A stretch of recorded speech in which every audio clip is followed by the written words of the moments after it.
republic built on law, ambition, and the constant struggle for power. By the 1st century BC, it controlled most of the known Western world. Yet beneath its grand temples and marble forums, the republic was fracturing. Generals commanded personal armies. Senators fought for influence. And one man was about to change everything.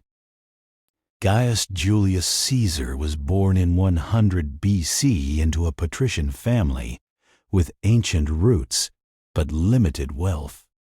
From an early age, he showed exceptional intelligence and political instinct. He studied rhetoric, survived political purges, and navigated the dangerous court of Rome's most powerful men. By his 30s, he had already served as a military officer in Asia and as a quaestor in Spain. Rome in the 70s and 60s BC was dominated by powerful rivals. Among them stood Pompey, a celebrated general who had conquered the East, and Crassus, the wealthiest man in Rome. Caesar saw an opportunity. Rather than oppose them, he allied with both. This informal arrangement, known to historians as the First Triumvirate, gave Caesar the political backing he needed to pursue higher office. In 59 BC, Caesar was elected consul, Rome's highest office. He used the position aggressively, pushing through land reforms and legislation that benefited his allies, often bypassing traditional Senate procedure. His political enemies grew alarmed, but Caesar was already looking beyond Rome. He secured a 5-year command over Gaul, a vast and largely unconquered territory to the north.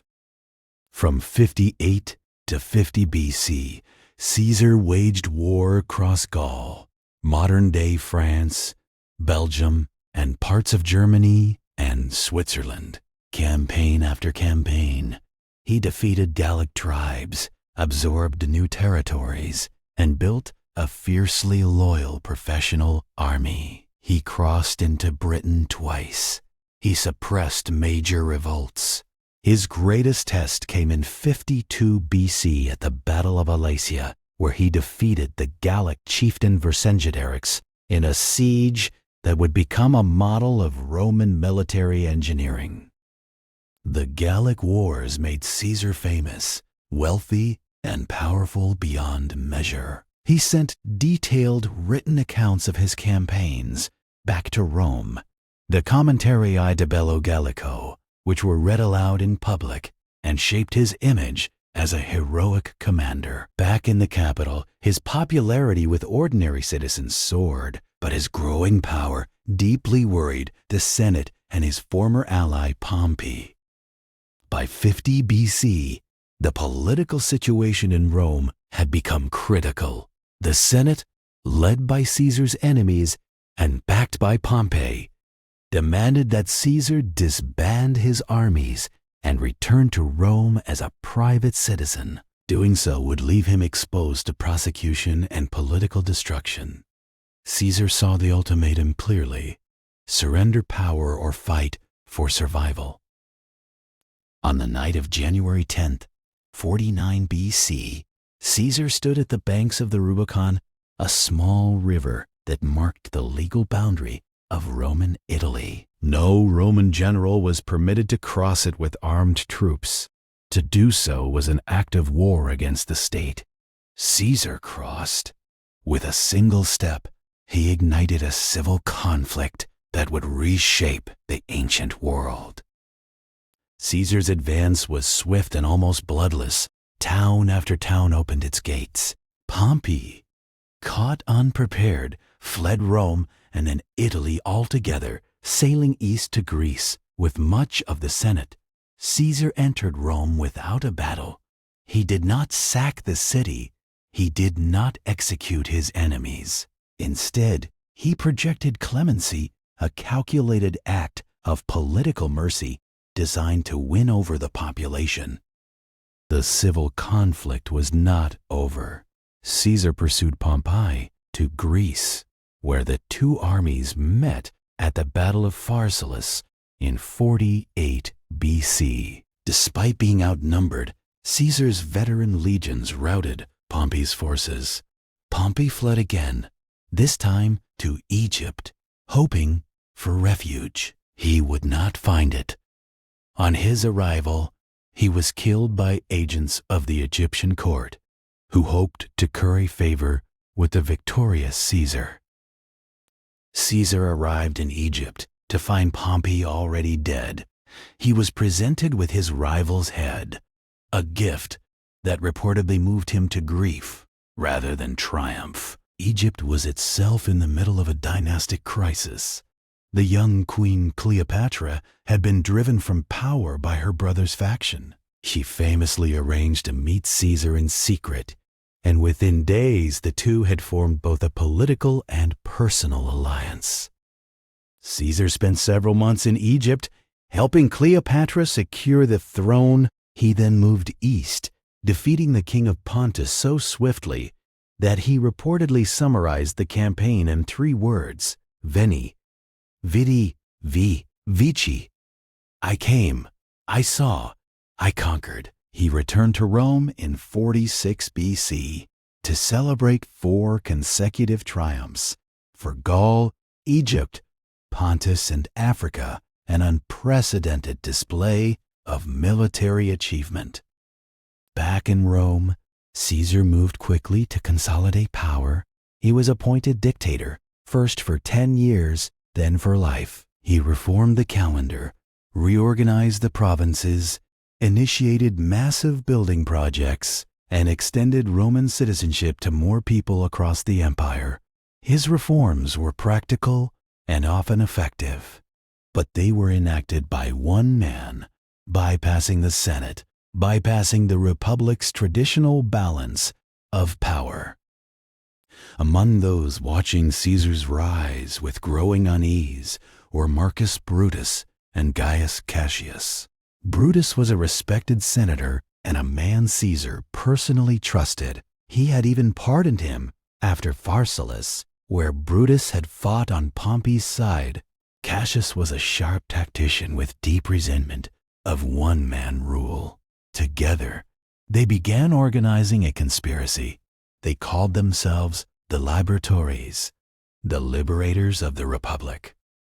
The night before the Ides of March, March 15th, 44 BC, Caesar's wife Calpurnia reportedly experienced disturbing dreams and begged him not to go to the Senate. Soothsayers had already warned him to beware that date.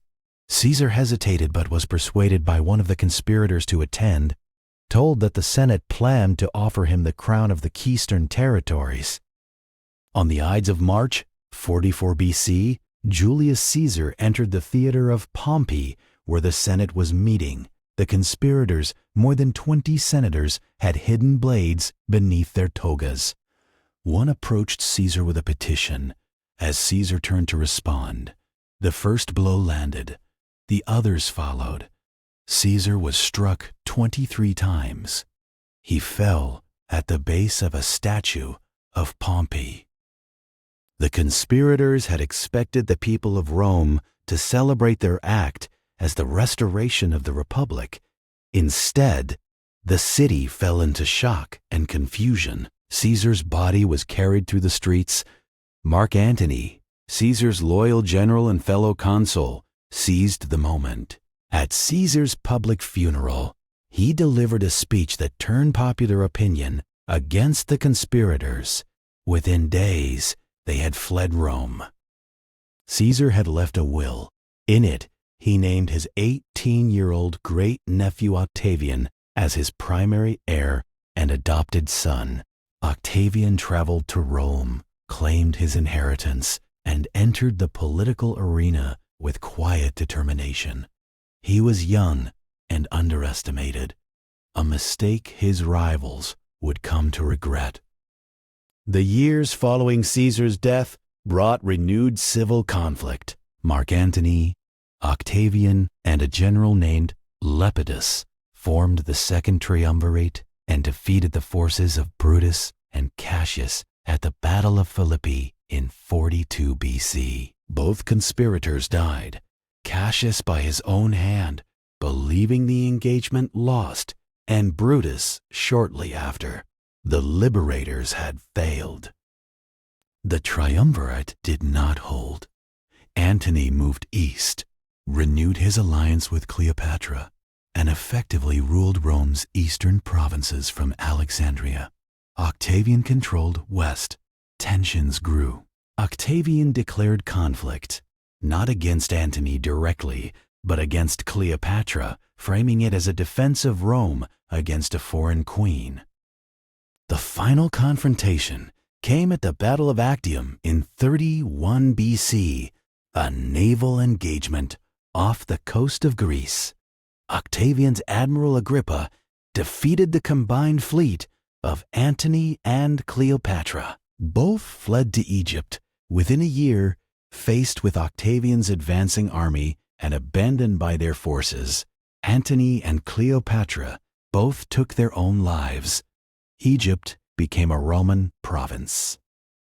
Octavian returned to Rome as the undisputed master of the Roman world.